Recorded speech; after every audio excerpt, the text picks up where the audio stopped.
Assalamualaikum everyone, this is me Noya Najmul Hussain from Najmul Dental and Cosmetic Clinic, a skin specialist, and today I want to talk about this alarming situation. Medical experts in Pakistan have revealed that 70% of Pakistani male are suffering from major hair loss at middle age. Like after 20s, they start experiencing major hair loss, and that's true. So let's talk about the major reasons behind alopecia at young age in male, not even in Pakistan but all over the world. अगर आप UAE के अंदर हैं तो UAE के मेरे बहुत सारे पेशेंट्स हैं जो बहुत सिवियर एलोपेशिया से जो है वो गुजर रहे हैं, एलोपेशिया एक्सपीरियंस कर रहे हैं. अगर आप सऊदीया के अंदर हैं तब भी वहाँ के जो लोग हैं, वहाँ के जो लड़के हैं, इवन लड़कियाँ भी बहुत ज़्यादा एलोपेशिया से सफ़र कर रही हैं. और पाकिस्तान में तो आपको नज़र आ ही रहा होगा कि बहुत ही यंग एज के अंदर जो है वो 20s की एज के अंदर ही एंटर होने के बाद जो है वो 70% of Pakistani male they are suffering from alopecia और different kind of hair loss issues. इसका मेजर फैक्टर्स क्या है? अगर हम मेजर फैक्टर्स की बात करें तो उसमें सबसे पहला जो फैक्टर आता है, सबसे पहला जो रीज़न आता है वो है आपके जेनेटिक्स. अगर तो आपके जेनेटिक्स के अंदर यानी कि अगर आपकी जीन के अंदर, आपके पेरेंट्स में या आपके बड़ों में, आपके दादा दादी, नाना नानी या आपके ख़ानदान में या आपके घर में किसी को एलोपेशिया का इशू है और यंग एज में रहा है, लाइक अगर आपके फादर को यंग एज के अंदर एलोपेशिया हो रहा था तो ये लाजिम है कि उनके जो बच्चे होंगे उनमें भी एलोपेशिया का प्रॉब्लम स्टार्ट हो जाएगा यंग एज से ही. और फिर अच्छी जो आपकी एक इंजॉय करने वाली एज होती है उसमें आपका हाल कुछ इस तरीके का होगा जो कि आजकल नॉर्मली लड़कों का है. अच्छा जी, अब क्या होता है? दूसरा फैक्टर हमारे पास है stress, depression, anxiety at very young as.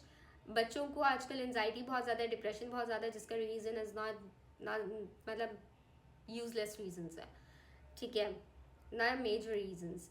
उसके बाद आता है आपका फूड इनटेक, जो कि आपकी न्यूट्रिशंस है वो आपकी बहुत ख़राब है. फिफ्थ पे आपका आता है कि आप मल्टीविटामिन अच्छे तरीके से नहीं ले रहे, आपकी कंजप्शन अच्छी नहीं है आप. और सिक्स पे आता है आपका वर्कआउट नहीं है, आपके जितने भी हेल्थ इश्यूज़ हैं वो रिलेटेड टू आपकी बॉडी होते हैं, आपकी इंटरनल बॉडी होते हैं.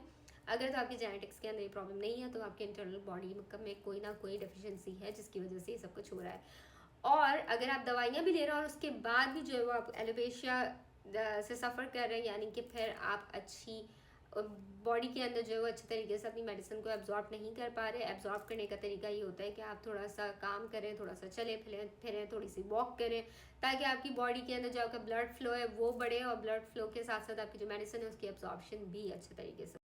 अब बात करते हैं कि एलोपेशिया स्टार्ट हो गया है, गंजपन भी आ चुका है, हेयर फॉल भी बहुत ज़्यादा मेजर हो रहा है. अब उसको स्टॉप किस तरीके से करना है, अपने जो बचे कुचे बाल हैं उनको बचाना किस तरीके से है, और जो ऑलरेडी उड़ चुके हैं उन बालों को जो है वापस किस तरीके से लेकर आना है. तो अब क्योंकि ऑब्वियसली अब स्टैटिक ट्रीटमेंट्स इतना ज़्यादा वास्ट हो गई है, टेक्नोलॉजी इतनी अच्छी हो गई है कि अब चीज़ों को रीगेन करना ज़्यादा मुश्किल नहीं रहा है. लेकिन जैसे ही आपको हेयर फॉल स्टार्ट होना शुरू हो जाए उसी वक्त आप अपने जो डॉक्टर हैं उनसे कंसर्न लें और तभी से ही दवाइयाँ इस्तेमाल करना शुरू कर दें. पहली चीज़ तो ये कि दवाइयाँ इस्तेमाल करने से पहले, कोई भी दवाई इस्तेमाल करने से पहले मेक श्योर कि आपने अपने टेस्ट करवाए हुए हैं, जिसके अंदर सीबीसी इज़ वेरी इंपॉर्टेंट. मेरा एक पेशेंट था, उसके सीबीसी के अंदर प्रॉब्लम था, इसलिए उसको एलोपेशिया होता था. उसकी आईब्रोज भी ख़त्म हो चुकी थी, उसका हेयर फॉल भी हो चुका था और उसके ओवरऑल बॉडी पे जितने बाल थे वो सब झड़ चुके थे. बट वो बहुत डिलेट उसको जाके जो है वो मैं मिली, क्योंकि वो पहले दूसरे डॉक्टर से अपना इलाज करवाया था. वहाँ पे हर जगह पे उसको मल्टीवाइटमिन दे रहे थे और उसके अंदर जो आयरन मौजूद था, और आयरन की वजह से ही उसका जो प्रॉब्लम था वो आयरन ही उसका मेजर प्रॉब्लम था. आयरन का इनटेक करने की वजह से उसके और ज़्यादा बाल जो है वो गिर रहे थे और वहीं पे आयरन उसको स्टॉप कराना था. क्योंकि टेस्ट नहीं कराया गया था तो वो पता नहीं चल सका कि उसका मेजर कॉज क्या है. तो समटाइम्स जो है वो मेजर कॉज के अंदर ये प्रॉब्लम भी आती है कि आपका जो ब्लड, नॉर्मली लोग ब्लड डेफिशिएंट होते हैं लेकिन कुछ लोग ब्लड एफिशिएंट होते हैं, जिनमें ब्लड ज़्यादा होता है, आयरन बहुत ज़्यादा होता है ज़रूरत से ज़्यादा, उनके भी एलोपेशिया होता है. मेरे पास जो पेशेंट आया था उसके साथ ये प्रॉब्लम था. तो सबसे पहले तो कोई भी मेडिकेशन लेने से पहले, चाहे आप मल्टीविटामिन ले रहे हो, चाहे आप कैल्शियम ले रहे हो, चाहे फिर आप कोई भी ऐसी ड्रग ले रहे हो जो कि आपकी बॉडी के अंदर जिसकी मकदार ज़्यादा होने पे भी नुकसान है और कम होने पे भी नुकसान है, तो उसके लिए प्लीज़ बिना सोचे समझे कोई भी मेडिकेशन नहीं लिया करें. उसके लिए पहले टेस्ट करवाएं. अच्छा, हेयर फॉल के लिए मैं कौन कौन से टेस्ट करवाती हूँ? हेयर फॉल के लिए मैं टेस्ट करवाती हूँ आपका सीबीसी, थायरॉइड, और आपका LFT। और समटाइम्स इन सम केसेस मैं H. pylori भी टेस्ट करवाती हूँ, ये देखने के लिए कुछ ऐसा स्टमक इशू तो नहीं है कि जिसकी वजह से हेयर फॉल बहुत ज़्यादा हो रहा है। अगर जेनेटिक्स में है तब भी करवाती हूँ, जेनेटिक्स में नहीं है तब भी करवाती हूँ, कि मुझे मेडिसिन देने में बड़ी आसानी हो जाती है। मैं फिर मेडिसिन उसके हिसाब से और मिकदार भी उसी के हिसाब से सेट करके देती हूँ। अभी मैं जो बात करने जा रही हूँ, ये मेरे एक अमेरिका के पेशेंट हैं, बहुत अच्छे, बहुत कोऑपरेटिव पेशेंट है मेरे, अमेरिका से यहाँ पर आते हैं, ट्रीटमेंट कराते हैं, और जिस तरीके से इनको जो गाइडलाइन दी जाती है ये उसी गाइडलाइन को फॉलो कर रहे होते हैं। अभी मैं आपको पिक्चर दिखाती हूँ इनकी, इस तरीके से नज़र आ सके। ये मेरे पेशेंट हैं और ये अमेरिका से आए हुए हैं, और पिछले साल ये अमेरिका से आए थे 2023 में, जब इन्होंने इनका ये जो पूरा एक पैच है, वो पूरा एक पैच गायब हो गया था बैक ऑफ दी हेड से।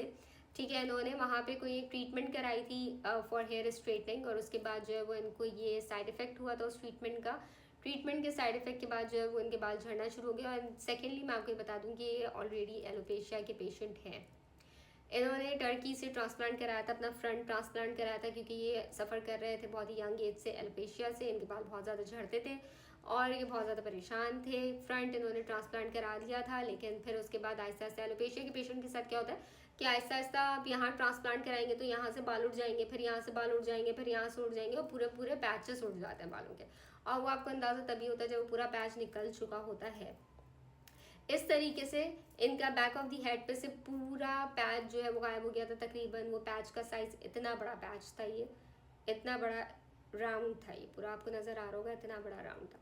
नीचे वाली तस्वीर में अगर मैं दिखाऊं तो ये वाला जो एरिया है नीचे वाला, ये वाला जो एरिया है पूरा राउंड, ये वाला राउंड पूरा इनका गायब हो चुका था because of major hair loss. Alopecia is a condition जहाँ पे आपका बहुत ज़्यादा मेजर हेयर लॉस हो जाता है। अच्छा जी, ऊपर वाली पिक्चर जो है वो बिफोर की पिक्चर है, नीचे वाली पिक्चर जो है वो आफ्टर की पिक्चर है। मैं बताती हूँ कि मैंने इनको कौन सा ट्रीटमेंट प्लान दिया था जो कि इनके लिए बिल्कुल परफेक्ट था। ऊपर वाला ट्रीटमेंट प्लान जो हमने दिया इनको 2023 के अंदर, वो दिया था हेयर फिलर एक्सोसोम्स के साथ। एक्सोसोम्स के साथ हमने हेयर फिलर्स लगाए थे, हेयर फिलर्स के साथ एक्सोसोम्स को मर्ज करके कंबाइन करके इनके इंजेक्ट किया गया था। पहले तो इनका जो पूरा एक जो पैच है इसके ऊपर एक एलोपेशिया की एक इंजेक्शन होता है, वो एलोपेशिया का इंजेक्शन लगाया जाता है to stop the bacteria. Alopecia का जो बैक्टीरिया होता है उसको स्टॉप करने के लिए, उसका जो इन्फेक्शन होता है उसको स्टॉप करने के लिए पहले हमने इनको इंजेक्शन लगाया था पूरे इनके एरिया में। जहाँ पे इनके और भी थोड़े थोड़े छोटे छोटे पैचेस सर में और जगह मौजूद थे, वहाँ पे भी हमने हर जगह पे एलोपेशिया का एंटी एलोपेशिया फंगल इन्फेक्शन जो इंजेक्शन होता है पहले हमने वो इंजेक्ट किया था। फिर उसके 2 दिन के लिए हमने इनको छोड़ दिया था। छोड़ने के बाद 2 दिन के बाद इनको हमने बुलाया था और बिल्कुल फ्रेश हेयर वॉश के साथ हमने इनको बुलाया था। और फिर जो है वो जगह को सुन करके इनका जो सरफेस एरिया था और जितने जितने छोटे छोटे पैचेस थे सर के अंदर, वो सारे सर पे पैचेस के ऊपर हमने एनेस्थीसिया लगाया, लोकल एनेस्थीसिया, और लोकल एनेस्थीसिया लगा के सुन करने के बाद इनको फिर हमने दिया इंजेक्टेबल। इंजेक्टेबल में हमने क्या दिया, हमने इनको दिया hair filler with exosomes. Exosomes को हेयर फिलर्स के साथ मर्ज करके कंबाइन करके इनके हमने इंजेक्ट किया, जिनके रिजल्ट्स में आप नीचे देख सकते हैं कि जब 1 साल के बाद वहाँ से वापस आए हैं तो इनके पूरी हेयर ग्रोथ हो चुकी है ऑलरेडी। अच्छा जी, 1 साल के टाइम पीरियड में ऐसा नहीं है कि हमने इनको कुछ नहीं दिया था। 1 साल के टाइम पीरियड में हमने इनको हेयर स्प्रेज दिए थे जिसके अंदर था माइनॉक्सिडिन, प्रोकैपल, बायोकैपल और हेयर सीरम्स भी दिए थे, जिसकी वजह से इनका हेयर ग्रोथ ट्रिगर हुआ। उसके साथ साथ जो है वो हमने इनको शैम्पूज दिए थे, जो शैम्पूज यहाँ से लेके गए थे, उसके अंदर एंटी फंगल शैम्पू भी था और हेयर गेन शैम्पूज भी थे। 2 तरीके के शैम्पू दिए गए थे ताकि अगर कोई फंगल इन्फेक्शन होता है तब भी वो जो हमने इंजेक्शन डाला है उसको वो ख़त्म ना कर सके, डिस्ट्रॉय ना कर सके। और जो हेयर ग्रोथ शैम्पू है वो भी इनको दिया गया था ताकि इनकी हेयर ग्रोथ अच्छे तरीके से हो जाए। तो यहाँ आप देख सकते हैं, और यही मैं आपको बताऊँ तो यही एक बेस्ट ट्रीटमेंट है जो कि इस वक्त हेयर लॉस के लिए सबसे बेहतरीन है। तो जैसे आपको हेयर लॉस स्टार्ट हो, प्लीज़ डॉक्टर से कंसर्न करके अपना हेयर फिलर ज़रूर लगवा लें और अपने बच्चे कुचे वालों को बचा लें। इससे पहले आप अंकल लगना शुरू हो जाओ, लोग आपका मजाक उड़ाने लगे और बच्चे आपको अंकल अंकल कहना शुरू हो जाए, क्योंकि ये बहुत ज़्यादा प्रॉब्लम है।